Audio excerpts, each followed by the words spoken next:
মানুষ আমরা মনে করি আশেপাশে, বাড়ির আশেপাশে 3.5 হাত গর্ত করে যেখানে লাশ রাখা হয় সেখানে মনে করি কবর। নারে বাজান না, কবর বলতে বোঝায় মানুষের মৃত্যুর পর থেকে শুরু করে কিয়ামত পর্যন্ত জগৎটাকে বলা হয় কবরের জগৎ। সুতরাং বাবারা আমার, আমরা যারা আগুনে পুড়ে মারা যায়, যারা পানিতে ডুবে মারা যায়, যারা হাঙ্গর কুমিরে খেয়ে ফেলে, তাদের কবর কোথায়? ইয়া দ্বারা মুসলমান শুনে নেন, আমার আল্লাহ তোমাকে বানাইতে সময় লাগবে না, হুকুম দিলে হয়ে যাবা।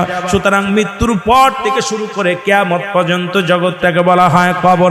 এই কবরে যেদিন শোয়া দিবে, 1 নম্বরে আসবে একজন ফেরেশতা, তার নাম হলো নোমান ফেরেশতা। মুসলমান শুনে নেন, আমরা জানি কবরে শোয়ানো পর মুনকার নেকির আসবে। এই ভাইরা আমার, মুনকার নেকির আসার আগে নোমান ফেরেশতা আসবে, কবরে ঢুকে যাবে। সব মুসলমান ডাকতে বলবে, ভাই ওঠো, তোমার ভিতরে রূহটা দেয়া হলো। আজরাইল আলাইহিস সালাম রূহটা বাইর করেছে, আমার আল্লাহ তোমাকে জানটা দিয়েছিল, এটা কবজ করেছে।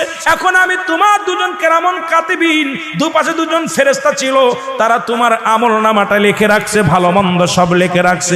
এখন তোমার হিসাব হবে, 2টা কাগজ থাকবে নোমান ফেরেশতার হাতের মধ্যে, একটা হলো নেকির কাগজ, একটা হলো বদির কাগজ। এইবার হাতের মধ্যে দিবে, ভাইরে তুমি লেখো, এই তোমার আমলনামাটা লেখো। বলবে আমি লিখবো কেমনে, আমার কাছে তো কোনো কলম নাই। ডাকতে বলে, বান্দারে তোমার কলম হলো ডান হাতের শাহাদাত আঙ্গুল মোবারক। এই মুসলমান এই আঙ্গুলটার বড় দাম। এরে আমরা আহলে সুন্নাতুল জামাতের যারা মুসলমান আশিকেরা, শোনো, এই আঙ্গুলের মাথায় চুন জড়ায়ও না। এই আঙ্গুল দিয়ে আমার নবী চন্দ্রকে দিয়ে খণ্ডিত করেছে।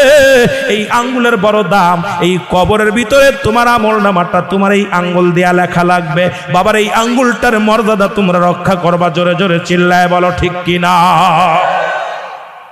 এবার ফেরেশতা ডাকতে, নোমান ফেরেশতা ডাকতে বলো, এ বান্দা, এই ডান হাতের শাহাদাত আঙ্গুল মোবারক হলো তোমার কলম।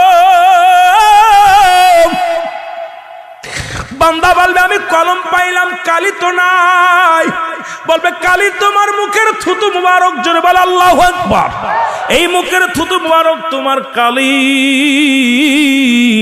আমি আপনাদের 2টি পায়া ধরে বলে যাই, এই মুখ দিয়ে গাজায় টান দিস না, এই মুখ দিয়ে মদে টান দিস না, এই মুখ দিয়ে বিড়ি সিগারেট খাস না, এই মুখ দিয়ে কাউকে গালি দিস না।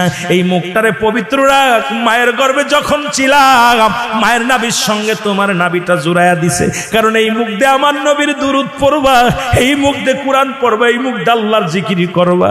এই মুখটা দিয়া কেমনে তুমি গাজার মধ্যে টান দাও, এই মুখটা দিয়ে কেমনে বিড়ির মধ্যে টান দাও, এই মুখ